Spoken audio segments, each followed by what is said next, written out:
ನಮಸ್ಕಾರ.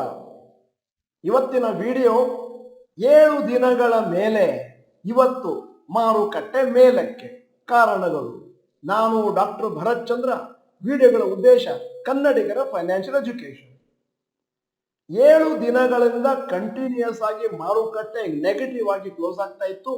ಇವತ್ತು for A change positive ಆಗಿ ಕ್ಲೋಸ್ ಆಗಿದೆ. ಇಂಟ್ರಾ ಡೇನಲ್ಲಿ 1.3% ಅಪ್ ಇತ್ತು. ಆಮೇಲೆ ಪ್ರಾಫಿಟ್ ಬುಕಿಂಗ್ ಆಯಿತು. ಫೈನಲ್ ಆಗಿ ಕ್ಲೋಸ್ ಆಗಿದ್ದು 0.3% ಅಪ್ ನಿಫ್ಟಿ.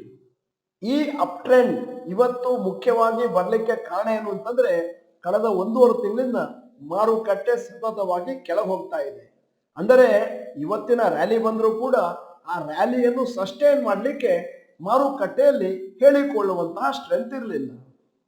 ಈ ಸಂದರ್ಭದಲ್ಲಿ ಇನ್ನೊಂದು ಘಟನೆ ನಡೀತಾ ಇದೆ.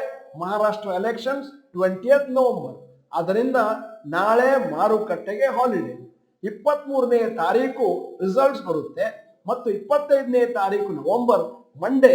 ಅವತ್ತು ಇಂಪಾರ್ಟೆಂಟ್ ಸ್ಟೇಟ್ ಏನಾಗುತ್ತೆ ಅನ್ನುವಂಥ ವರ್ತಮಾನ ಬಂದ್ಮೇಲೆ ಮಾರುಕಟ್ಟೆ ರಿಯಾಕ್ಟ್ ಮಾಡಬಹುದು. ಮಾರುಕಟ್ಟೆಯಲ್ಲಿ ಇವತ್ತು ಬಂದಂತಹ ಸಣ್ಣ ರ್ಯಾಲಿಗೆ ಮುಖ್ಯವಾದ ಕಾರಣಗಳು: ಮೊದಲನೇದ್ದು, markets may be oversold. ನಿಮಗೆಲ್ಲ ಗೊತ್ತಿದೆ, RSI ವ್ಯಾಲ್ಯೂ 30ಕ್ಕಿಂತ ಕೆಳಗೆ ಬಂತು ಅಂತಂದ್ರೆ ಓವರ್ ಸೋಲ್ಡ್ ಅನ್ನುವಂತ ಅರ್ಥ ಕೊಡುತ್ತೆ.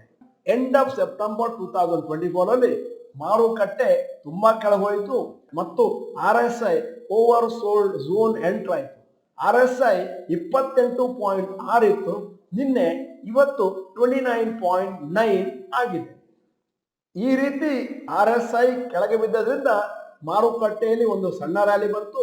ಆದರೆ ಆ ರ್ಯಾಲಿ ಕಂಟಿನ್ಯೂ ಆಗಲಿಕ್ಕೆ ಬೇಕಾದಂತಹ ಜನರಲ್ ಟ್ರೆಂಡ್ ಅಥವಾ ಒಂದು ಮೊಮೆಂಟಮ್ ಮಾರುಕಟ್ಟೆಯಲ್ಲಿ ಕಾಣ್ತಾ ಇಲ್ಲ. ಹಾಗೇನೆ Nifty trading below 200 days moving average. ಸಾಮಾನ್ಯವಾಗಿ 200 ಡೇಸ್ ಮೂವಿಂಗ್ ಆವರೇಜ್ ಅನ್ನುವಂಥದ್ದು ಒಂದು ತರದ ಸಪೋರ್ಟ್ ಇರುತ್ತೆ ಲಾಂಗ್ ಟರ್ಮ್ ಟ್ರೆಂಡಿಂಗ್. ನಿಫ್ಟಿ ಸದ್ಯದ ಮಟ್ಟಿಗೆ 200 ಡೇಸ್ ಮೂವಿಂಗ್ ಆವರೇಜ್ ನ ಕೆಳಗೆ ಕ್ಲೋಸ್ ಆಗಿದೆ. ಅನಲಿಸ್ಟ್ಗಳ ಅಭಿಪ್ರಾಯ ಏನು ಅಂತಂದ್ರೆ, ಶಾರ್ಟ್ ಟರ್ಮ್ ಅಲ್ಲಿ ಹೈ ವ್ಯಾಲ್ಯೂಯೇಷನ್, FIIs ಔಟ್ಫ್ಲೋಸ್ ಮತ್ತು ವೀಕರ್ ಕ್ವಾರ್ಟರ್ಲಿ ಪರ್ಫಾರ್ಮೆನ್ಸ್, ಆ ಕಾರಣದಿಂದ ಮಾರುಕಟ್ಟೆ ಕೆಳಗೆ ಬಿದ್ದಿದೆ. ಈಗ ಎರಡನೆಯ ಕಾರಣ reduce selling by FIIs. FII ಅವರು ನೆಟ್ ಸೆಲ್ಲರ್ಸ್ ಆಗಿದ್ರು ಕಳೆದ 1.5-2 ತಿಂಗಳಿಂದ. ಆದರೆ ಕಳೆದ ಕೆಲವು ದಿನಗಳಿಂದ FIIs ಅಷ್ಟು ದೊಡ್ಡ ಮಟ್ಟಿನಲ್ಲಿ ಷೇರುಗಳನ್ನು ಮಾರ್ತಾ ಇಲ್ಲ ನವೆಂಬರ್ನಲ್ಲಿ.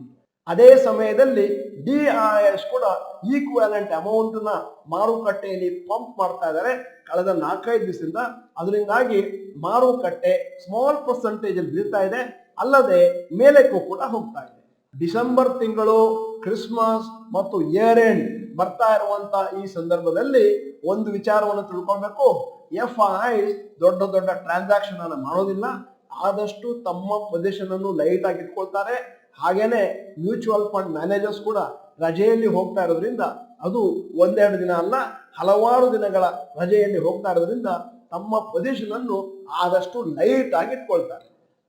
ಮಾರುಕಟ್ಟೆಯಲ್ಲಿ ರ್ಯಾಲಿ ಕಾಣಲಿಕ್ಕೆ ಮೂರನೇ ಕಾರಣ ಪಾಸಿಟಿವ್ ಏಷ್ಯನ್ ಮಾರ್ಕೆಟ್ ಕ್ಯೂಸ್. ಇವತ್ತು ಏಷ್ಯನ್ ಮಾರ್ಕೆಟ್ ಪಾಸಿಟಿವ್ ಆಗಿತ್ತು. 0.5 to 0.8% ಮೇಲಕ್ಕೆ ಹೋಗಿತ್ತು. ಇದು ಒಂದು ಚಾನ್ಸ್ ಆಯಿತು ಭಾರತದ ಮಾರುಕಟ್ಟೆಗೆ ಹಾಫ್ ವೇ ಡೌನ್ ಮಾರ್ಕಲ್ಲಿ ಮೇಲಕ್ಕೆ ಹೋಗ್ಲಿಕ್ಕೆ. ಆದರೆ ಯುರೋಪಿಯನ್ ಮಾರ್ಕೆಟ್ಸ್ ನೆಗೆಟಿವ್ ಆಗಿ ಕ್ಲೋಸ್ ಆಯಿತು. ಕೊನೆಯಲ್ಲಿ 1% ಡೌನ್ ಆಗಿ ಕ್ಲೋಸ್ ಆಯಿತು. ಆದ್ದರಿಂದ ಆ ನೆಗೆಟಿವ್ ಇಂಪ್ಯಾಕ್ಟ್ ಭಾರತದ ಮಾರುಕಟ್ಟೆಗೆ ಕೂಡ ಬಂದು ತಲುಪಿತು. ನಾಲ್ಕನೆಯ ಕಾರಣ ಇವತ್ತು ಮಾರುಕಟ್ಟೆ ಮೇಲಕ್ಕೆ ಹೋಗ್ಲಿಕ್ಕೆ ಯುಕ್ರೇನ್ಸ್ ಅಟ್ಯಾಕ್ ಆನ್ ರಷ್ಯನ್ ಟೆರಿಟರಿ. ಮಾರುಕಟ್ಟೆಯಲ್ಲಿ ಒಂದು ಒಳ್ಳೆ ಆಪ್ಟಿಮಿಸಮ್ ಇತ್ತು ಬೆಳಿಗ್ಗೆ. ಆದರೆ ಅದ್ಯಾವಾಗ ಉಕ್ರೇನ್ ಅವರು ಹೇಳಿದ್ರು, ನಾವು ಮಿಸೈಲ್ ಸ್ಟ್ರೈಕ್ ಮಾಡ್ತಾ ಇದ್ದೇವೆ ರಷ್ಯನ್ ಬಾರ್ಡರ್ ಟೆರಿಟರಿಗೆ, ಅದರಿಂದಾಗಿ 1.3% ಮೇಲಕ್ಕೆ ಹೋಗಿದ್ದು ಕ್ಲೋಸ್ ಆಗಿದ್ದು ಫೈನಲಿ ಕೇವಲ 0.3% ಅಪ್. ಬಹಳ ಜನ ನಮ್ಮ ಚಾಟ್ ಬಾಕ್ಸ್ಗಳಲ್ಲಿ ಅವರ ಅಭಿಪ್ರಾಯಗಳನ್ನು ಮಂಡನೆ ಮಾಡ್ತಾ ಇದ್ದಾರೆ. ನಾವು ಒಂದು ಪರ್ಟಿಕ್ಯುಲರ್ ಲೆವೆಲ್ಗೆ ಕಾಯ್ತಾ ಇದ್ದೇವೆ, ಅದಾದ್ಮೇಲೆ ಲಂಸಮ್ ಹಣ ಮತ್ತು SIP ನ ಕಂಟಿನ್ಯೂ ಮಾಡ್ತೇವೆ. ಇದು ಸರಿಯಲ್ಲ. ಯಾಕಂದ್ರೆ ಮಾರುಕಟ್ಟೆ ಯಾವಾಗ ಮೇಲೋಗುತ್ತೆ ಅಂತ ಗೊತ್ತಿಲ್ಲ. SIP ಅಂತಂದ್ರೆ ನಿರ್ದಿಷ್ಟವಾದ ಒಂದು ಮೊತ್ತವನ್ನು ನಿರ್ದಿಷ್ಟವಾದ ಒಂದು ದಿನಾಂಕದಂದು ನಿರ್ದಿಷ್ಟವಾದ ಒಂದು ಸೆಟ್ ಆಫ್ ಷೇರು ಅಥವಾ ಮ್ಯೂಚುವಲ್ ಫಂಡ್ಗಳನ್ನು ಹಾಕುವುದು. ಅದರಿಂದ ಯಾವುದೇ ಕಾರಣಕ್ಕೂ ನಿಮ್ಮ ಹಣದ ಹೂಡಿಕೆಯನ್ನು ಮಾರುಕಟ್ಟೆಯಲ್ಲಿ ನಿಲ್ಲಿಸಬೇಡಿ. ಕರೆಕ್ಷನ್ ಆಗುತ್ತೆ ಅಂತ ಕಾಯಬೇಡಿ. ಅದಕ್ಕೆ ನಾವು ಟೈಮಿಂಗ್ ದ ಮಾರ್ಕೆಟ್ ಅಂತ ಕರಿತೇವೆ. ಚಾಟ್ ಬಾಕ್ಸ್ ನಲ್ಲಿ ಬಂದಂತಹ ಜನರ ಅಭಿಪ್ರಾಯಗಳನ್ನು ನಾವು ಕ್ರೋಢೀಕರಣ ಮಾಡಬೇಕಾದ್ರೆ ನಮಗೆ ತಿಳಿದು ಬಂದ ವಿಚಾರ ಏನು ಅಂತಂದ್ರೆ, ಬಹಳಷ್ಟು ಜನ 21,000 20,000 ಲೆವೆಲ್ ವರೆಗೂ ನಿಫ್ಟಿ ತಲುಪಬಹುದು. ಆಮೇಲೆ ಹಣವನ್ನು ಹಾಕ್ಲಿಕ್ಕೆ ಪ್ರಾರಂಭ ಮಾಡ್ತೇವೆ. 5ರಿಂದ 10% ಇಲ್ಲಿಂದ ಮೇಲೆ ಮತ್ತೊಂದಷ್ಟು ಕರೆಕ್ಷನ್ ಅನ್ನು ಕಾಣುವಂತ ಚಾನ್ಸಸ್ ಇದೆ ಅನ್ನುವಂಥದ್ದು ಹಲವರ ಅಭಿಪ್ರಾಯ. ಮಾರುಕಟ್ಟೆ ಇನ್ನೂ ಕೆಳಕ್ಕೆ ಹೋಗುತ್ತಾ, ಎಷ್ಟು ಕೆಳಕ್ಕೆ ಹೋಗುತ್ತೆ, ಎಷ್ಟು ಸಮಯದವರೆಗೆ ಕೆಳಕ್ಕೆ ಹೋಗುತ್ತೆ, ಯಾವಾಗ ಮೇಲಕ್ಕೆ ಹೋಗ್ಲಿಕ್ಕೆ ಪ್ರಾರಂಭ ಮಾಡುತ್ತೆ ಇತ್ಯಾದಿಗಳು ಭವಿಷ್ಯವಾಣಿ. ಅದನ್ನು ನುಡಿಯುವುದು ಬಹಳ ಕಷ್ಟ ಆಗುತ್ತೆ. ಅಂದರೆ ಅದೇನ್ ಕರೆಕ್ಷನ್ ಇದೆ ಅದು ಎಷ್ಟುವರೆಗೆ ನಡೀತದೆ ಅನ್ನುವಂಥದ್ದನ್ನು ಯಾರು ಕೂಡ ಆಕ್ಯುರೇಟ್ ಆಗಿ ಹೇಳಲಿಕ್ಕೆ ಬರಲ್ಲ. ಮತ್ತೆ ಇನ್ನೊಂದು ವಿಚಾರ ಏನು ಅಂತಂದ್ರೆ, ಅಕಸ್ಮಾತ್ ಆಗಿ ಮಾರುಕಟ್ಟೆಯಲ್ಲಿ ಪ್ರೈಸ್ ಕರೆಕ್ಷನ್ ಇಲ್ಲದೆ ಇದ್ರೆ ಟೈಮ್ ಕರೆಕ್ಷನ್ ಆಗ್ಬೋದು. ಅಂದರೆ ಅಂದಾಜು ಮುಂದಿನ ಹಲವು ತಿಂಗಳುಗಳು ಮಾರುಕಟ್ಟೆ ಇದೇ ಲೆವೆಲ್ ಇರ್ಬೋದು, ಇನ್ನು ಕೆಳಗೆ ಹೋಗದೆ ಕೂಡ ಇರ್ಬೋದು. ನಮ್ಮ ಚಾನೆಲ್ ಮೆಂಬರ್ಸ್ಗೆ, ಡಾಕ್ಟರ್ ಭರತ್ ಚಂದ್ರ ಗ್ರಾಜುಯೇಟ್ಸ್ಗೆ ಮತ್ತೊಮ್ಮೆ ನೆನಪಿಸ್ತಾ ಇದ್ದೇನೆ, ದಯವಿಟ್ಟು ನಿಮ್ಮ SIP SIP ನ ಕಂಟಿನ್ಯೂ ಮಾಡಿ. ಅದೇನು ಪ್ಲಾನ್ ಒಂದಿಗೆ ಹಾಕ್ತಾ ಇದ್ದೀರೋ ಅದೇ ಪ್ಲಾನ್ ಅನ್ನು ಕಂಟಿನ್ಯೂ ಮಾಡಿ. ಅಕಸ್ಮಾತ್ ನಿಮಗೇನಾದರೂ ಕಳೆದ ಕೆಲವು ದಿನಗಳಲ್ಲಿ ಸಂಬಳ ಜಾಸ್ತಿ ಆಗಿದೆ ಅಂತಂದ್ರೆ ಇದೀಗ ಸಮಯ ನಿಮ್ಮ SIP SCP ಅಮೌಂಟ್ ಅನ್ನ ಜಾಸ್ತಿ ಮಾಡಲಿಕ್ಕೆ. ಅದನ್ನು ನಾವು ಸ್ಟೆಪ್ ಅಪ್ SIP ಕರೀತೇವೆ. ಆದ್ದರಿಂದ ಮುಂದಿನ ದಿನಗಳಲ್ಲಿ ಮಾರುಕಟ್ಟೆ ಮೇಲಕ್ಕೆ ಹೋದಾಗ ಜಾಸ್ತಿ ಲಾಭವನ್ನು ನಿರೀಕ್ಷೆ ಮಾಡಬಹುದು. ಈಗ ಒಂದು ಅನೌನ್ಸ್ಮೆಂಟ್. ನಿಮ್ಮ ಪ್ರಶ್ನೆಗಳಿಗೆ ಉತ್ತರ ಡಾಕ್ಟರ್ ಭರತ್ ಚಂದ್ರ ಅವರಿಂದ ಇವತ್ತು 19ನೇ ತಾರೀಕು ನವೆಂಬರ್ ಮಂಗಳವಾರ ರಾತ್ರಿ 9:15 ವಿಡಿಯೋದ ಕೊನೆಯಲ್ಲಿ ನಿಮ್ಮ ಅಭಿಪ್ರಾಯವನ್ನು ಸಂಗ್ರಹಣೆ ಮಾಡ್ಲಿಕ್ಕೋಸ್ಕರ ಒಂದು ಪ್ರಶ್ನೆ ಕೇಳ್ತಾ ಇದ್ದೇನೆ. ತಜ್ಞರು ಏನ್ ಹೇಳ್ತಾರೆ ಅಂತಂದ್ರೆ, ನಿಫ್ಟಿ ಅಂದಾಜು 24,500 25,000 ಲೆವೆಲ್ ಇರಬಹುದು ಎಂಡ್ ಆಫ್ ಡಿಸೆಂಬರ್ 2024.